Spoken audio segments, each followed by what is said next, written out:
Hey, it's Victor from SPO. In this video, we're talking about on-page optimizations and how to check up on the on-page work that's already been done to your website. So I'll go ahead and also include some helpful tips to help you form your on-page structure and also just to understand what Google is looking for precisely. Because if you have proper on-page optimizations, then that means you're properly communicating to Google what type of business you have and what services you are providing. So again, this is going to be a review of on-page, the different headings that you want to use to organize, and of course, how you want to lay out that content on the page itself. So let's go ahead and get started. I'll switch to my screen so we can begin. Okay, so to start, we're going to go over towards our headings tool. We actually have an on-page headings checker tool. We like to use this to basically just get a quick scan of a website and just take a peek at the on-page SEO that's been done to it. So you can find this over on our homepage, but I'll go ahead and run this here. It usually runs really quickly. This is basically just the first bits of information that Google picks up when they scan your website. So the 5 different items that you're going to get is the H1, H2, H3, as well as something that each page on your website should really have, which is a title and description. The title and description, these are usually 2 bits that never get automatically filled out by your website builder. So if you're using any sort of software to create your website like WordPress or any WordPress builder inside of that, then you do want to make sure that you're going back after you create pages and you're inserting something very specific. So by inserting text into these 2 areas for every page on your website, you're just being a little bit more specific towards Google as to what the website is talking about or what that particular page is all about. So that's important for SEO because Google needs to actually see some very important keywords that are located there. Because if you don't mention anything about the fact that you're a, let's say, fence installation company in Dallas, then you're really not going to get prioritized as much as other people, other competitors that are putting out plenty of content and plenty of pages that do surround that given topic. So that's why you just want to be so specific. And of course, all of these are great opportunities for us to put our targeted key terms. So keep it realistic, and this goes for everything. Don't just grab the same keyword and just kind of paste it a whole bunch of times. It's not really going to do very well for you. You do want to make sure to make this as natural looking as possible. So for your title, this is a pretty good example of a title because you can not only name out the name of the business, but you can also do a little separator and just add a tiny tagline onto it that allows you to speak more about the services you provide. And similar with the description, these are like the 2 things that come up on the Google search result itself. So for the description, just make sure it's something that makes sense for your consumers to read, because this will end up showing for your homepage at least. So for your homepage description, it's going to be incredibly important for your conversions and to make sure that somebody actually clicks on your listing if you go ahead and fill out a nice description section. So let's go over towards the more technical side of things, which goes into the headings. So as far as headings, there are quite a bit of different numbered headings that you can designate, and that is just so that you can specify your prioritization as well as the organization of the content on your website. So by this point, you should be realizing I'm covering a lot of information on the written content for the website. Now, of course, that is the largest ranking factor. That doesn't mean that you can rank on just written content, but if you're trying to rank above your competitors, you would want to start by first providing ample written content that is both high quality and also makes sense for your consumers. But that written content, it also needs to be organized because Google loves an organized website. If you organize your website and it all makes sense, that means you're providing a great experience for the consumers that land on your website, which is what Google really, really cares about.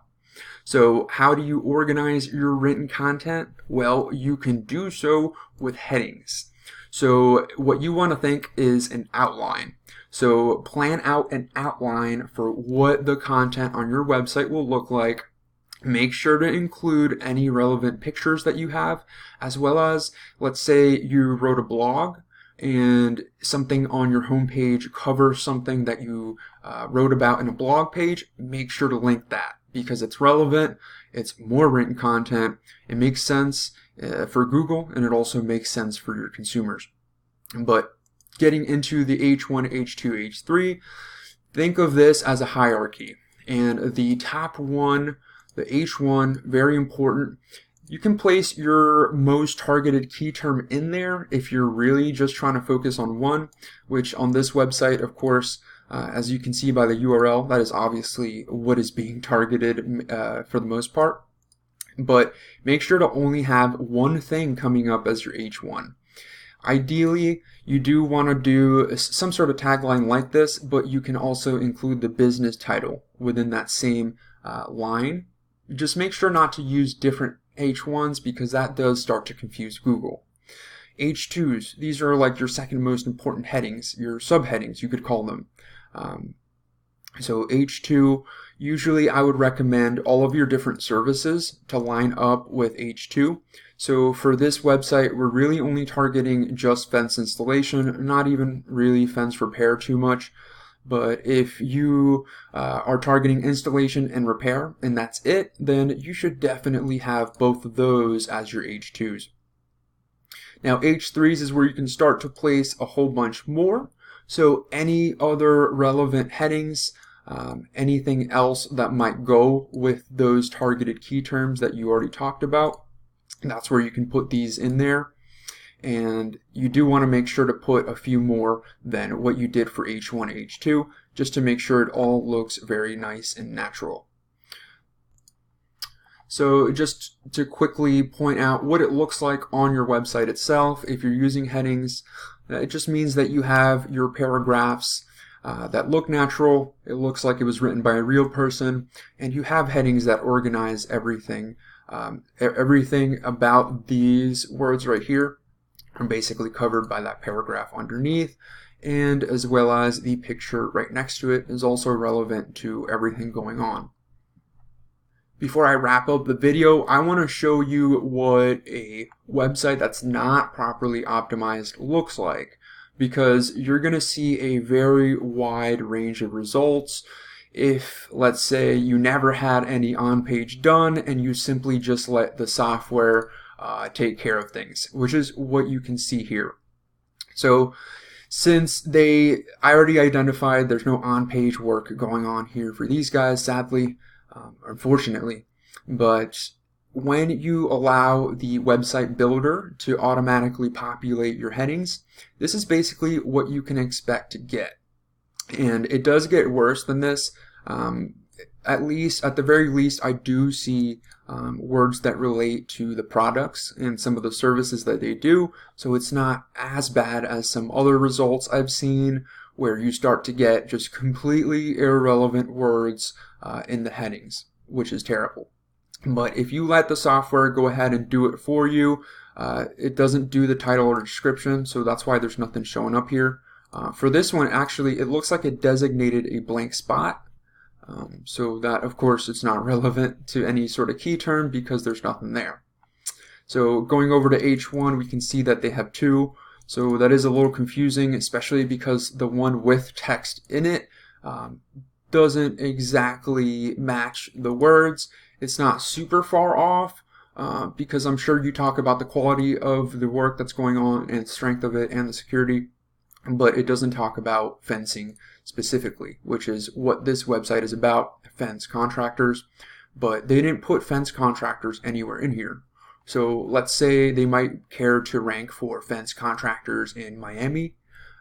They would want to put in here words that match up with fence contractors or maybe local Miami fence contractor. Anything that lines up with what people are searching for would obviously be much more beneficial to be found inside your headings. So right here, it would definitely want to be replaced with the services that they're doing, and then maybe if they also sell the products themselves, like the supplies, then maybe they could put it in as H3s. But of course, you want to prioritize what brings you the most money for your business, and whatever creates most of the value, that's really where you should be spending all of your time on your SEO anyways.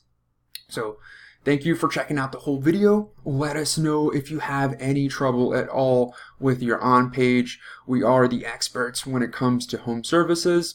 So if you'd like any sort of cleanup done for your website, go ahead and reach out to us, and we can explain more about how we might want to structure out your website instead. So thanks for watching the whole video, and have a great one, guys.